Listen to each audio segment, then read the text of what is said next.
I'm going to appeal all of this. You have been delaying the court the whole time. All right, I've given you my order. Disconnect him from the call. He better be here. The sheriff will go out. I will not be there. All right, the sheriff will under threat of what is your address? Where are you located? Threat of imprisonment. Mr. Phillips, where are you located? Not here. You refuse to tell me your address and your location? That is under threat and incarceration. I want my attorney present.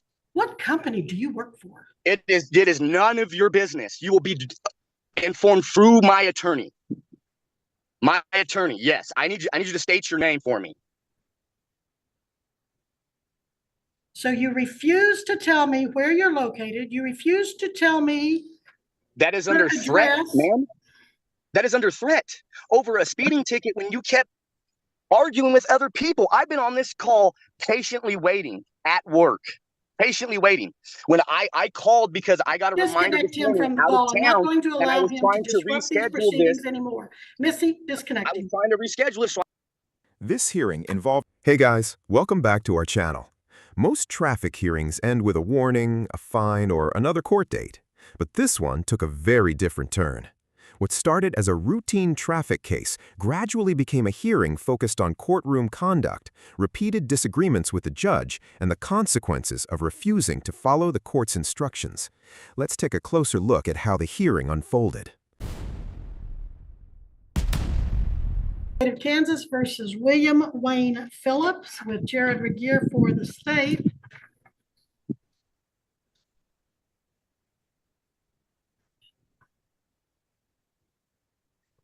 Mr. Phillips, in count one, you're accused of speeding 86 in a 65-mile-per-hour zone. That is a traffic infraction, no jail time, but a fine. And then count two, driving while your license was canceled, suspended, or revoked. That is a B misdemeanor normally, but the county attorney on August 1st of 2024 filed an amended information alleging that not only were you driving while suspended on May 21st of 24, but that you did have a prior driving while suspended conviction from August 23 in Wichita Municipal Court. That prior elevates this from a B to an A non-person misdemeanor. It increases the fine from $1,000 to $2,500 maximum, and it requires a minimum must serve 5 days in jail up to 1 year in jail. With that minimum mandatory jail time, are you going to be hiring an attorney, sir? With that, my license has been suspended due to being out of state, and it's no longer suspended out there. Like, I've been going back and forth with California for 3 years over this, and it's no longer suspended. And all I have to do is go get my license here, what I've been told from. All right. Well, they go by what the status was when you were driving. And I think if you had an attorney, he'd probably say, stop talking and wait to talk to him before you make any more statements. But you can waive your right to an attorney and represent yourself. You've heard me tell people all morning that you can hire an attorney if you cannot afford an attorney. You can apply and see if you qualify for court appointed. But now you told me you were the supervisor of a company there, so I'm not sure that you'd qualify, but you can always apply. You could waive your right, though, and represent yourself, and we can either set this for trial or give you some time to talk to an attorney. What would you like to do? In the beginning, you said something about obtaining a license, though. Because this is just the you're first thinking about, okay, you're thinking about when I was talking to the group probably about diversion. If you get your license, you can maybe qualify for diversion. I'm not sure you'd be successful. You can always check, but it looks like with your speed, you're probably outside their guidelines. I think I saw something to suggest that. Maybe not. Yeah, I think you're outside the speeding guidelines, and I don't think they divert on second time driving while suspended. But again, I'm not the one that decides that. It's not even my program. It's strictly up to the county attorney. You can always look and see if you'd qualify, but from my years in this business, I have a hunch you're not eligible. Well, if I need an attorney, I'm not going to get one from you guys. That's most definitely. All right. Well, You our know what I mean? taxpayers will appreciate that. Okay, so you're going to hire an attorney? Yes, ma'am. All right, I'll make a note that you're hiring an attorney. And let's put this on a Monday. Yes, Judge, that'll be October 28th. Can it be scheduled after that? I won't be back into this area for the next like 2 or 3 months. So Now, I'm not gonna put it off 2 or 3 months, but I can move it up. Do you want to try to do it before you leave? When are you leaving? I'm already gone. That's the you're thing. already gone? Yeah. So I mean, Where are you, in California? no, I'm in Independence, Kansas. Well, that's not that far. It is when I have to work. I mean, I mean, the only reason why I've been driving back and forth with no license is because I have to feed a family. You know what I mean? So I understand what you mean. and that's not an excuse. That's a reason. So All right, give me that date again. Farther out than October 28th, No, I Judge? don't want to do Okay. that. Now, how long are you going to be in Kansas, though?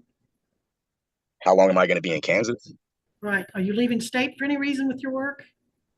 No, I won't be back around El Dorado for like 3 months. Okay. All right, sir, I'm detecting a bit of an attitude, and I've had a bit of problem with you all day long. I'd suggest you kind of take a deep breath and try to get rid of the attitude, because then if you don't, you may cause me to have to get an attitude too. So, Well, likewise, take that deep breath. Do the same thing. You know what I mean? excuse me? I said same. Do the same thing. Take that deep breath. Goose fraba. All right, Mr. Phillips, do you know what my title is? I do, but that doesn't give you the right to belittle me or anybody else in your court. You All right, have a code of conduct and ethics okay, you have to follow. I am finding your conduct contemptuous because you're interfering and disrespecting the process and the court. You are hereby fined for direct contempt of court, $100 cash payable in 1 week to the clerk of the district court. That's fine. And if I have any more problem with you, it's going to go up a little bit more. And if I have any more problem with you, you can go to jail over it. You don't seem to be respecting or appreciating this court. You've drunk. I can't remember if I saw you smoking. You've eaten since this hearing started. You've rolled your eyes. You have just been totally inappropriate. You've complained that you can't be here when I tell you to, that it's inconvenient because you're maybe a couple hours away. Some of these people are in other states. I had someone from Australia on the docket here recently. So don't tell me. But that's not this case. That's not this case. This is my case, not their case. Yes, it is. And that's No, it's $200 for contempt. You better get a clue who's in charge here and why you're here. It's because you were allegedly violating the law. I didn't go out and find you, and you are not to respect to any court or disrespect to any court that way. $200, Mr. Phillips, due in court Monday, or you can serve 3 days in jail if it's not paid by 1 week from today. 1 week from today. This is my final order on the subject. $200 to the clerk of the district court 1 week from today. And if it's not paid. So is it Monday or is it 1 week from today, which would be Wednesday? Because you're going off of business days, correct?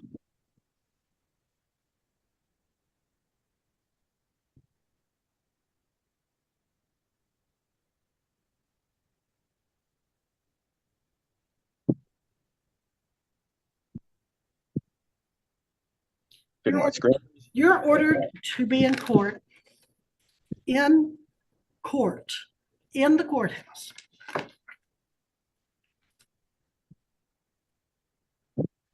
August 21st, 2024, 9 a.m. You are to be in El Dorado, Kansas, at 201 West Pine, the Butler County Judicial Center, August 21st, 2024 at 9 a.m. So you're making me appear under duress and coercion and threats of incarceration, pretty much. I'm just trying to understand this because before you were willing to do it, and then you said I had a disrespectful attitude, but I've been listening to you, ma'am, all day, just drilling everybody. I'm a supervisor on a construction crew, and I don't even drill my guys like that or their family members. I know this is being recorded, so I would like a copy of this because I'm going to take this to an attorney.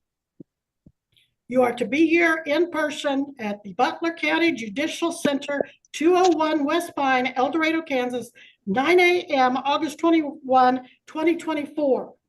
I have found you in direct contempt of court for your attitude, your comments, your disrespect, your delay of the proceedings because I'm having to take extra time away from others to deal with this arrogance and the eating and the drinking and so forth. And you owe the court I don't owe you nothing. I owe the court and the state of Kansas. See, that's your problem. You're taking your own personality into your law, and that's not appropriate. That is not appropriate. You were talking to some lady about her mother forgetting and then grilled her about her forgetting. That's not her mother's position. $500 cash. Can we hurry and get this over with? $500 cash for direct court. That's fine. $500 cash for direct court. And I am ordering you to surrender yourself by 2:30 today to the Butler County District Court. 2:30 today. I cannot do that. Well, you're making send a sheriff out to get you. Because you're putting your personality in this, man. I'm going to hire an attorney. I am going to get off this Zoom, and I want this sent to my email. I know your deputy is listening, and I demand this footage because I'm going to take this and I'm going to appeal all of this. You have been delaying the court the whole time. All right, I've given you my order. Disconnect him from the call. He better be here. The sheriff will go out. I will not be there. All right, the sheriff will come get you. What is your address? Where are you located? Threat of imprisonment. Mr. Phillips, where are you located? Not here. You refuse to tell me your address and your location? That is under threat and incarceration. I want my attorney present. What company do you work for? It is none of your business. You will be informed through my attorney. My attorney, yes. I need you to state your name for me. So you refuse to tell me where you're located. You refuse to tell me that is under threat, ma'am. That is under threat over a speeding ticket when you kept arguing with other people. I've been on this call patiently waiting at work, patiently waiting. When I called because I got a reminder this morning out of town, I'm not going to allow him trying to disrupt these proceedings anymore. Missy, disconnect him. I was trying to reschedule it. This hearing involved a sovereign citizen appearing before the presiding judge in the Butler County District Court on charges of speeding and driving while his license was suspended. Because the suspended license charge involved a prior conviction, the case carried enhanced misdemeanor penalties beyond the original traffic offense. At the beginning of the hearing, the court addressed the pending charges, the defendant's right to legal counsel, and the available options for moving the case forward.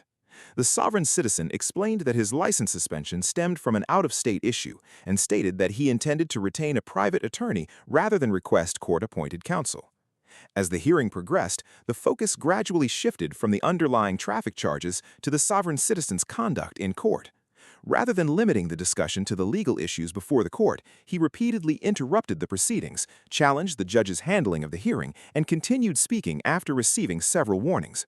Those actions became a separate issue because maintaining order is essential to the court's ability to conduct judicial proceedings. The court ultimately determined that the sovereign citizen's repeated interruptions, argumentative conduct, and refusal to follow courtroom instructions constituted direct contempt of court. After multiple warnings were disregarded, the court imposed escalating contempt sanctions and ordered him to surrender later that day. The judge also advised that law enforcement would enforce the court's order if he failed to appear, while the original traffic-related charges remained pending for future proceedings.